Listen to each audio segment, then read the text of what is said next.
हाय hello नमस्कार welcome back to my channel Deepali एक housewife. तर आत्ताची तुम्ही रेसिपी बघणार आहात नाश्त्यासाठीची मी बनवते ब्रेडची. त्याचं नाव मला माहीत नाही आहे पण टेस्ट खूप छान लागली म्हणून म्हटलं तुमच्यासोबत शेअर करते, कारण मी पण फर्स्ट टाईमच ट्राय केली. तर त्याच्यासाठी मी इकडे लसूण 2-4 लसूण मी पूर्ण लसूण सोलून घेतलेले आणि मस्त तेलामध्ये फ्राय करून घेतलं आहे.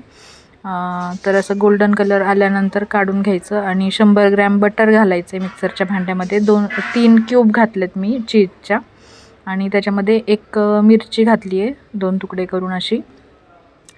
तर हे सगळं आपल्याला मिक्सरला बारीक करून घ्यायचं आहे आणि त्याच्यामध्ये नंतर चिरलेली कोथिंबीर, चिली फ्लेक्स, ओरेगानो आणि पेरी पेरी मसाला हे घालून मिक्स करून घेतलं की हे छान असं ब्रेडच्या स्लाईसला दोन्ही साईडनी लावून घ्यायचं.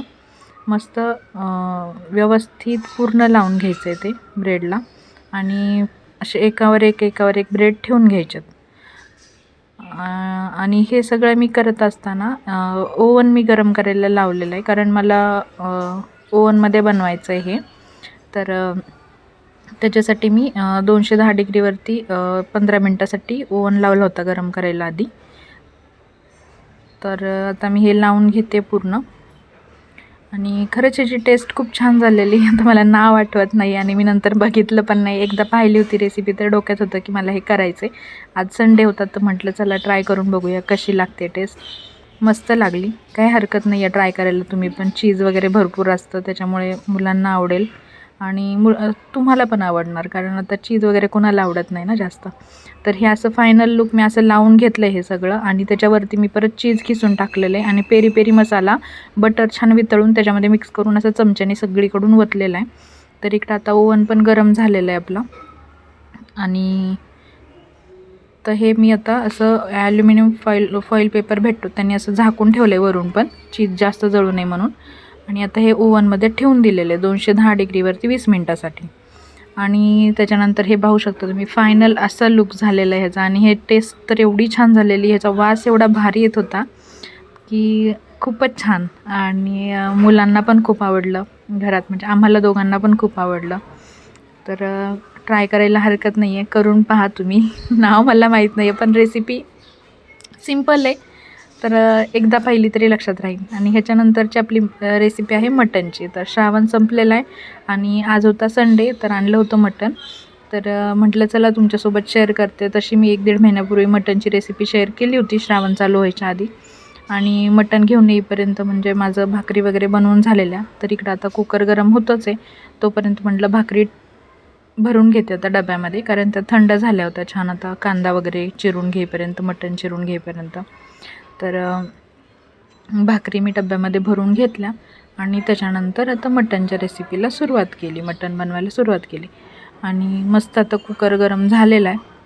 तर ह्याच्यामध्ये आपण छान तेल टाकून घेऊया. आणि मटण बनवताना तेलाची कमी पडली नाही पाहिजे. आणि मीठ पण जरा थोडं जास्तच वापरायचं, कारण त्याच्याशिवाय मटणला अशी टेस्ट येत नाही छान. तर त्या 2 गोष्टी भरपूर टाकायच्या. तर तेल टाकून घेतलं, त्याच्यानंतर आपण टाकूया कांदा. तेल छान तापलेलं आणि कांदा टाकून घेतल्यानंतर कांदा परततो आहे तोपर्यंत आपण इकडे मटण धुवून घेऊया छान. तर मटण धुवून झालं की कांदा परततच आलेला आहे तोपर्यंत. आणि मग त्याच्यामध्ये टाकून घेऊया हळद. आता हळद मी वरतीच टाकते, म्हणजे आधी मटण टाकते कांद्यामध्ये आणि त्याच्यावरून हळद घालते. पण आज पटकन गडबडमध्ये टाकल्या गेली.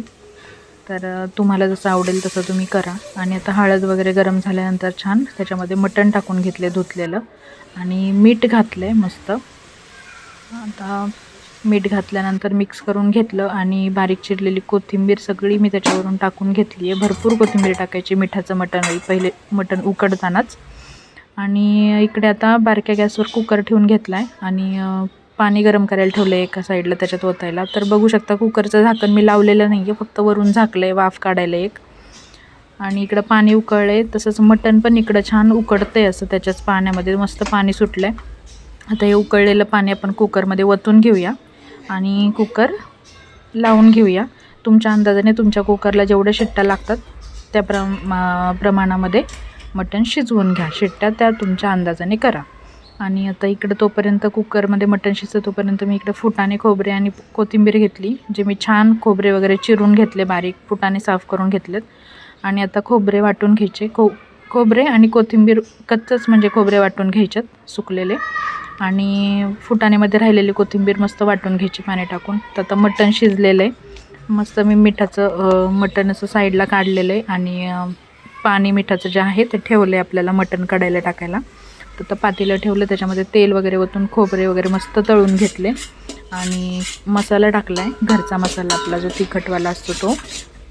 तर तो मसाला मस्त परतल्यानंतर मिठाचे जे पाणी आपण कुकरमध्ये ठेवलं होतं ते त्याच्यामध्ये ओतून घ्यायचं मस्तपैकी, आणि आपल्या अंदाजाने परत पाणी घालायचं त्याच्यामध्ये, आणि हे मिक्स फुटाण्याचं जे वाटण होतं वाटलेलं ते टाकून घ्यायचं, आणि अंदाजे घट्ट रस्सा आपल्याला कसा पाहिजे, घट्ट पातळ ते बघून त्याच्यामध्ये पाणी घालायचं. थोडंसं मीठ घालायचं, कारण मसाल्यामुळे थोडासा आळणीपणा येणार, पाणी वाढलेलं आहे. तर उकळी आली की त्यात मटण मसाला घालून घ्यायचा आणि 15-20 मिनटं छान उकळून दिल्यानंतर ही आपली फायनल मटणची भाजी तयार आहे. तर खूप छान टेस्ट लागते, साधी सिंपल आणि झणझणीत मटणची भाजी आहे. तर नक्की ट्राय करून बघा. व्हिडिओ आवडला तर लाईक, शेअर अँड सबस्क्राईब करायला विसरू नका. भेटते तुम्हाला पुढच्या व्लॉगमध्ये. आज मला जास्त काही दाखवायला झालं नाही कारण अंशुलची तब्येत खराब आहे. तर चलो, थँक्यू, बाय.